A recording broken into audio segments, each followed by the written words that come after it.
قرآن مجید نے زندگی گزارنے کے دو ضابطے بیان کر دیے، وَتَوَاصَوْا بِالصَّبْرِ وَتَوَاصَوْا بِالْمَرْحَمَةِ، یعنی صبر اور مرحمت، یہ دو چیزیں ہیں جو معاشرے کو سکون اور طمانینت دیتی ہیں۔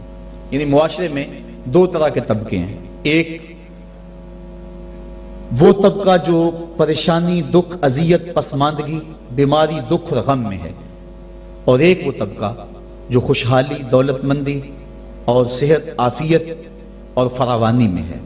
اب دونوں کی ذمہ داریاں قرآن نے بیان کر دی۔ اگر ہم اس پہ آ جائیں اور قرآن کی اس تعلیم کو سامنے رکھ کے اپنے معاشرے کی راہیں درست کرنا شروع کر دیں تو ہمارا معاشرہ جنت بن جائے۔ جو بیمار ہے، پریشان حال ہے، دکھی ہے، اس کو قرآن تاکید کرتا ہے تو صبر کر، اور جو خوشحال ہیں، دولت مند ہیں، صحت عافیت سے مالا مال ہیں، ان کو قرآن تاکید کرتا ہے تم رحم کھاؤ۔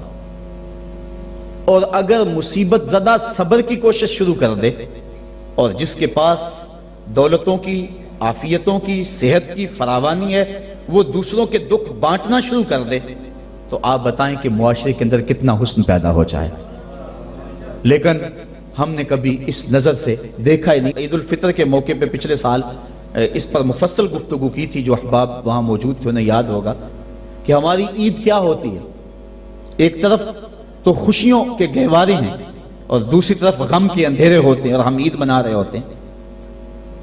ہماری عید جو ہے وہ غریبوں کو، پسماندہ لوگوں کو، پریشان، دکھی اور بیماروں کو، ان کو اپنی خوشیوں میں شامل کرنے کا نام حقیقی عید یہ ہے۔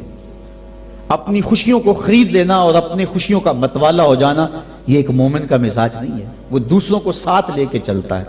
عید کے دن کلیجہ پھٹتا ہے جب ایک طرف امیر کا بگڑا ہوا بچہ گولڈن سیب کا ایک کونا کاٹ کے دوسرا کتے کے آگے ڈال رہا ہوتا ہے، اور دوسری طرف بیوہ کا غریب بچہ چھابڑی لگا کے آلو چھولے بیچ رہا ہوتا ہے۔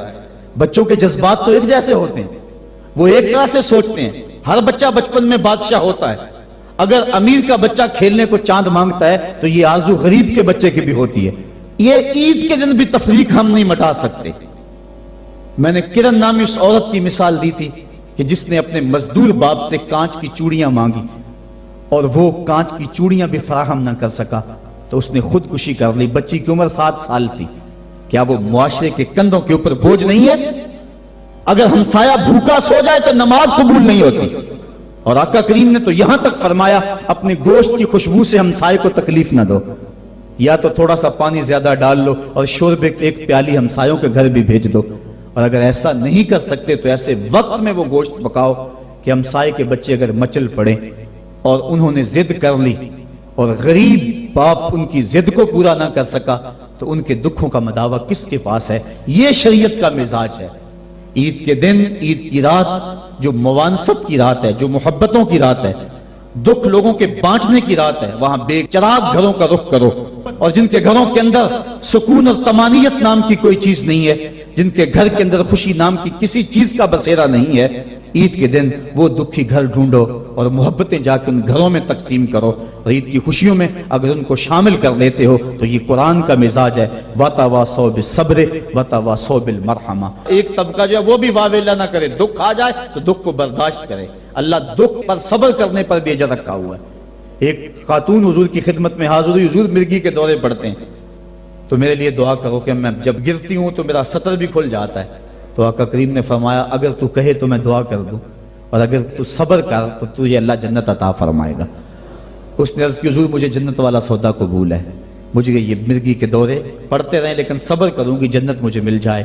لیکن اتنا ہے کہ عورت ذات جب گرتی ہوں تو پردہ کھل جاتا ہے، یہ آرزو ہے کہ پردہ سطر نہ کھلے۔ فرمایا ہاں سطر نہیں کھلے گا لیکن مرگی کے دورے بدستور موجود رہیں گے۔ آقا کریم نے اس کو جنت کی بشارت دی۔ یہ تھے وہ لوگ جن کا اللہ پہ یقین تھا، جنت کے وعدے پہ اطمینان ہے، اور جنت کے وعدے پر اپنی بیماری کو قبول کر رہے ہیں۔ ہم تھوڑا سا دکھ جھیلتے ہیں تو واویلا مچا دیتے ہیں۔ قرآن نے دونوں کو جو ہے وہ آئینہ دکھایا اور رستہ بتلایا کہ جو محروم طبقے ہیں، غریب طبقے ہیں، دکھی طبقے ہیں، وہ صبر کا دامن نہ چھوڑیں، وہ اپنی غربت کو تماشا نہ بنائیں، اور دوسری طرف جن کو دولت کی فراوانی دی گئی ہے، جن کو صحت و عافیت دی گئی ہے، وہ اپنی عافیت قدوں میں بیٹھ کے عید کی خوشیاں نہ منائیں، بلکہ وہ ان لوگوں تک پہنچے جو دکھی ہیں، جن کے گھروں کے چراغ بجھے ہوئے ہیں، جن کے گھر کے اندر روشنی نام کی چیز کوئی نہیں، جس کے گھر کے اندر سے ضیائیں اور خوشیاں روٹھ گئی ہیں، وہ ان کی خوشیاں ان کے گھر کی دہلیز تک پہنچانے کی کوشش کریں۔ عرش کا رب بڑا مہربان ہوگا، ان کے اوپر اپنی چھم چھم رحمتوں کا نزول فرمائے گا۔ آئیے ہم عید کے روز اس عزم کا اعادہ کر کے دکھی اور مصیبت زدہ اپنے غریب رشتہ داروں کو اور اپنے معاشرے میں، اپنی گلی اور اپنے محلے میں جو دکھی لوگ ہیں ان کی اعانت کے لیے میدان میں نکلیں۔ یقیناً یہ بہت بڑی نیکی ہے۔ ہر طرف بے یقینی، بے نوری اور عدم اطمینان، اس کی بنیادی وجہ چونکہ طمانیت دولت میں نہیں ہے، یہ بات ذہن میں رکھیں۔ طمانیت لمبی گاڑیوں میں نہیں ہے، سکون کی دولت خوبصورت عورت کے پہلو میں نہیں ہے۔ طمانیت تمہیں ملے گی تو اللہ کی یاد میں ملے گی، طمانیت ملے گی تو ذکر الہی میں ملے گی، طمانیت تمہیں ملے گی، سکون کی دولت ملے گی تو قرآن کے دامن سے ملے گی۔ آج اتنا کچھ ہونے کے باوجود بھی رسوائیاں ہمارا مقدر ہیں، ذلت ہمارا مقدر ہے، اور آج ہمارا وجود امت مسلمہ کے لیے ایک داغ کی حیثیت رکھتا ہے۔ یہ ایک ایسا دکھڑا ہے کہ میں کس انداز سے اس بات کو آپ کے سامنے رکھوں، یہ اندر کی کیفیت ہے۔